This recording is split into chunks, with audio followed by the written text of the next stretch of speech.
Howdy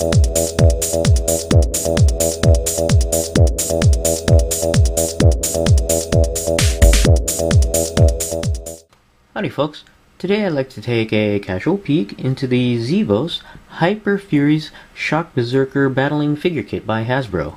This set was first released in 2003, and I found this Hyperfury at a KB toy store on sale for only $3.99 from the original price of $7.99. Now, this particular Xevoz being a Hyperfury, the Shock Berserker comes, of course, with translucent parts, and is pretty interesting on here because this particular Hyperfury is in the form of lightning or energy, and it's kind of cool. It's a little abstract compared to the other Xevoz figures, but it's still pretty articulated with all of the standard Xevoz joints there. Taking a look at the back of the package here, you can see a description of the Hyperfuries, and if it gets into focus there, there we go. You can see a description of the Shock Berserker there as well. And also we have a one form of the Shock Berserker. We have all of the, not all, but some of the parts assembled to create this particular Xevoz, and also some of the gaming components on there. And you can see where these gaming components are tied to the battle helix. And of course you have a standard picture here of two different Xevoz figures kit bashed to make a third unique Xevoz figure. Let's go ahead and open this guy out of the package, and we'll be right back. Okay dokes, we have the contents of the Shock Berserker here, and we'll go ahead and take a look at some of the Daco and stuff first. First up, we have here some battle basics, which is simplified rules for the gaming component here. And as I mentioned in my previous Xevoz vids, that I never bothered to learn any of the gaming rules. I really just got it for the figures. But here are the battle basics on there. Next up, we have the assembly instructions for this Shock Berserker, and it shows you here one possible combination of parts to create a Shock Berserker. Of course, you have the main torso area there, and then you can add whatever parts you want for the legs and arms. And they also provide you alternate hands and an alternate head as well. And they've even included the assembly and disassembly of the joints on here instead of that separate sheet that they used to have on the first series of figures. Oh, and on the other side here they show you some combinations of the parts to create different kinds of Shock Berserkers there on there, and of course you have the label application on here. Next thing, oh, I forgot to mention this Shock Berserker is part of the second wave of Xevoz, or at least the basic figures for Xevoz. And this is the data file showing you basically what all the parts are, the power glyphs to create the battle helix on there, and of course the rules to play the game on there if you wish to play the game, and also sort of a preview of other figures from the second wave of basic Xevoz figures. You got here Sky Grinder, of course Shock Berserker, and you have a Dune Stinger in the I guess the deluxe set or 2-pack set of the Meta Beast and Moonstalker there. And these of course are the figures from the first wave on there. And of course, showing you how to kit bash all of the compatible parts to create your very own Xevoz figure. In there. And here is a label sheet for if you wish to put, this is upside down, if you wish to apply the labels onto the figure's parts. And if you've seen my vids, I don't like applying any of these labels, mainly because they tend to become permanent, and if you want to change it, basically the sticker will become useless after you peel them off. And I really don't like it in general. I really like to use my imagination instead. But they are some nice designs. I just don't like applying them to my figures on there. So, but you can see some of the energy parts on there. It's pretty cool. Next up, let's go ahead and take a look at some of the contents. And as is typical with Xevoz, you have the power glyphs right here for all of the parts that you want to apply to your Xevoz figure. And you just stick them in there, and I'm sticking them in no particular order. And then just place it on there. I'm sure I don't have them in correctly, at least the facing correctly. But just to show you what the battle helix will look like after you put this together on there.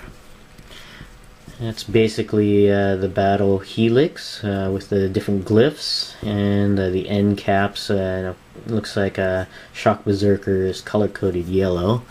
You basically roll that, and whatever's facing up is either a hit or a miss or whatever. I'm not sure what the results are usually. And we'll go ahead and take a look at some of the parts here. And this looks like a staff or maybe a cannon, or I'm not sure what that is. I can't tell if that's an arm or an accessory. This looks like a hand here. Of course, you have the obligatory brass knuckle or energy knuckle, I guess, for this guy. And this looks like either a leg or an arm joint there. These are pretty abstract, so it's kind of hard to tell. I think this might be an arm or a leg. So I'm going to have to refer to the assembly instructions to find out which parts these are. And you can see the translucent yellow and green on some of these here. You can see this, you could tell, is a torso joint, probably lower torso. And there, not sure what that is there. Another translucent piece, and also some more pieces that were on this tray. You have some armor pieces here. Here's the upper torso, and Hasbro liked to include at least one humorous part in there, and you got this big old magnet there. It's kind of cool. You got a sword here, another power glyph on there. Several of these look like feet here, and several other parts on here. And we'll be right back and have one possible configuration of the Shock Berserker, so stay tuned. Alright, we're back, and we have a possible combination to create a Shock Berserker. And we'll go over some of the alternate parts or extra parts after I've created the figure here. We have here an electric type of sword on there. It's actually kind of neat. This one's made of semi-translucent plastic, not like the other parts here, and it's kind of neat. It's got a zigzag pattern of electricity there. It's kind of cool. And there, you have this humorous part, a magnet on there. It's actually pretty cool. And then this has got the ball socketed joints there. And here's one of the extra heads you can actually use. You can see a grin here, and a little bit of the eyes there. I don't know if you can pick it up on the video or not, but it's kind of cool. This head is completely translucent with that green and yellow color combination. Of course, you have that obligatory brass knuckle, or not brass knuckle, but I guess electric knuckle. And here's an extra hand here. You can see the fingers and the opposable thumb here. I'll get some more detail on that. There you go. And this one is articulated with the ball joint. And this one here is a tinier hand, but it's made for gripping objects such as the sword or the electric power staff on there. Taking a look at the Shock Berserker, you can see this combination here. He's wielding his, I guess, a power staff here. It's kind of cool. It's got energy emanating from the top there. And taking a look at more detail, you could see this particular Xevoz figure has a lot of electric or lightning effects that you can add on there for display. And I got one on the top of his head there. And you can see this particular head is made of a solid piece of, I don't know, metal. Well, it's not actual metal, it's plastic, but to simulate metal there. And he's got two eyes on there. It's kind of cool. And he's got some armor and some arm armor. You can put this on the leg if you'd like. Not too happy with the feet of this particular figure. It just does not provide enough stability, especially for the size of this Xevoz. This Xevoz is a little bit larger than the typical Xevoz, and let me just get for a size comparison. I just have the typical Neo Sapien figure here. And you can see that the Shock Berserker is actually quite large compared to the Neo Sapien on there. And because of this size and this smaller feet that are rounded, it provides a lot of instability to this figure, and it's hard to pose. And actually, I have the lower legs reversed because if they were in the original position, it's very difficult to pose with the feet on there to get this figure in some dynamic poses.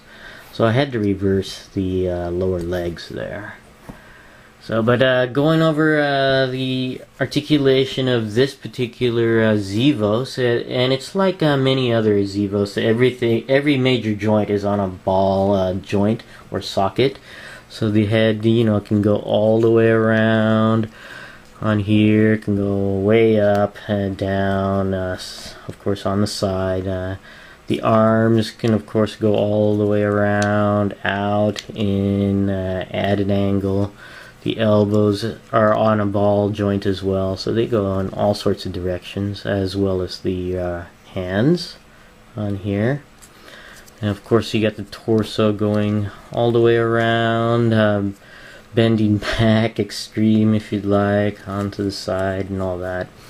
Legs go way up here, way back there, onto the side.